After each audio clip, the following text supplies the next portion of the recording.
जम्मू काश्मीर कठुआ जिला सीमांत जोधघाटी ग्राम में गत राति बादल फटा वर्षा और भूस्खलन जो भीषण क्षयक्षति घटी।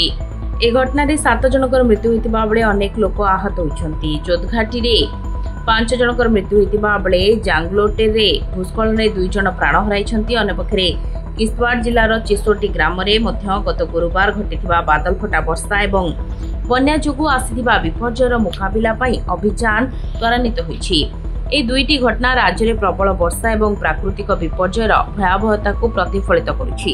जम्मू डिविजनल कमिशनर रमेश कुमार कहवा अनुसार काठुआरे गत राति जोधघाटी में बादल फटा वर्षा फल आकस्मिक बन्या और भूस्खलन होइछि।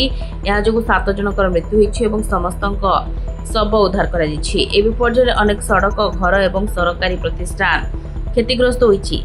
केतो गाड़ी बन्या जनित आवर्जना तले पोती हो जाइछि। सड़क संजोग विच्छिन्न हेबा जोगु फसी रहितबा लोकन को हेलिकॉप्टर माध्यम उद्धार करा जाइछि। कठुआरे उद्धार कार्य राज्य पुलिस, राज्य विपर्यय मुकाबिला बाहिनी, जातीय विपर्यय मुकाबिला बाहिनी और स्थानीय स्वेच्छासेवी माने सामिल होइछन्ति। केंद्र गृहमंत्री Amit Shah X ray post करी जम्मू काश्मीर मुख्यमंत्री उमर अब्दुल्ला और उपराज्यपाल मनोज सिन्हा सह आलोचना करी समस्त सहायता प्रदान करने को प्रतिश्रुति दैछन्ति। मुख्यमंत्री इतिमध्य चिसोटी ग्राम परिदर्शन करी क्षतिग्रस्त परिवार को सहायता घोषणा करिसेंति। से मृतकों परिवार को 2 लाख टंका, गुरुतर आहतों को 1 लाख टंका, आंशिक आहत को 50,000 टंका और बासगृह क्षतिग्रस्त होइतिबा परिवार को 1 लाख टंका पर्यंत सहायता मिलिबो बोली कहिसेंति मुख्यमंत्री।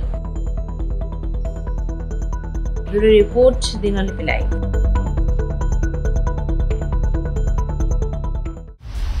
दिनलिपि लाइव को एबे ही लाइक शेयर सब्सक्राइब करंतु।